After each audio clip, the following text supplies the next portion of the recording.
We have more developments in the terror attack in Manchester. Authorities say the man who blew himself up outside the Ariana Grande concert travelled to Libya days before the attack, and he spent time in Syria too. The French Interior Minister says the suspect had proven links to ISIS.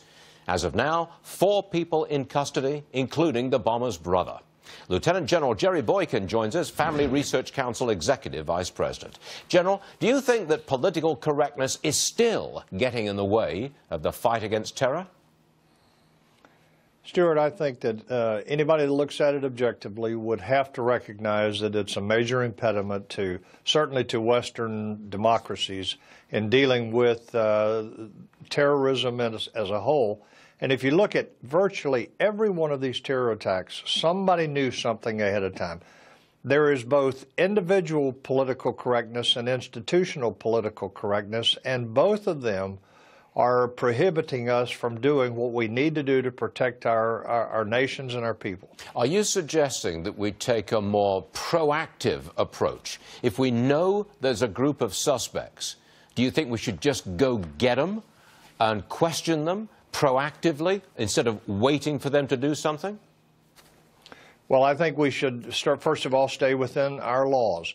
But I think our laws are much broader than what we're seeing occur right now.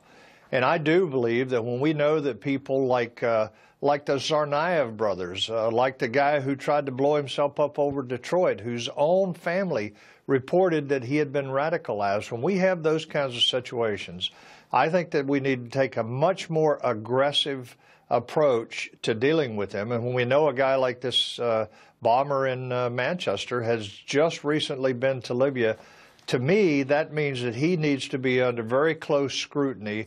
And if he even looks like he's about to do something, there needs to be swift action to stop him from doing that. Well, would you go one step further? You know he's just come back from Libya. He's been on the authorities' radar screens for some time. The French have had him on their radar screens. They know there's proven links to ISIS. He goes to Libya. He comes back. Are you suggesting that maybe we should jump? Hold on a second. We've got some breaking news. Well, just Manchester's chief constable telling reporters just a few seconds ago, quote, "It is very clear this is a network that we are investigating." So he did not act on it. We are investigating. So the question stands, General, should the Brits have done something before he did something?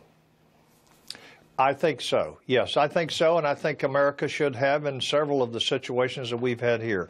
And I go back to the Boston marathon bombing there, where we had tremendous intelligence on these people, and we did nothing. And that's the case in almost every one of these bombings. Yes, I think we need to be more aggressive. We need to be more proactive.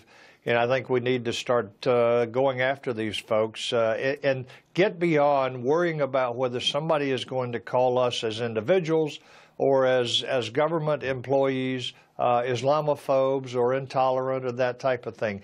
This is about protecting our nation, protecting our people. And by the way, that includes mine and your family and all of that. I'd like to see a much more aggressive posture. Got it. General Jerry Boykin, thank you very much for joining us, sir. We do appreciate it.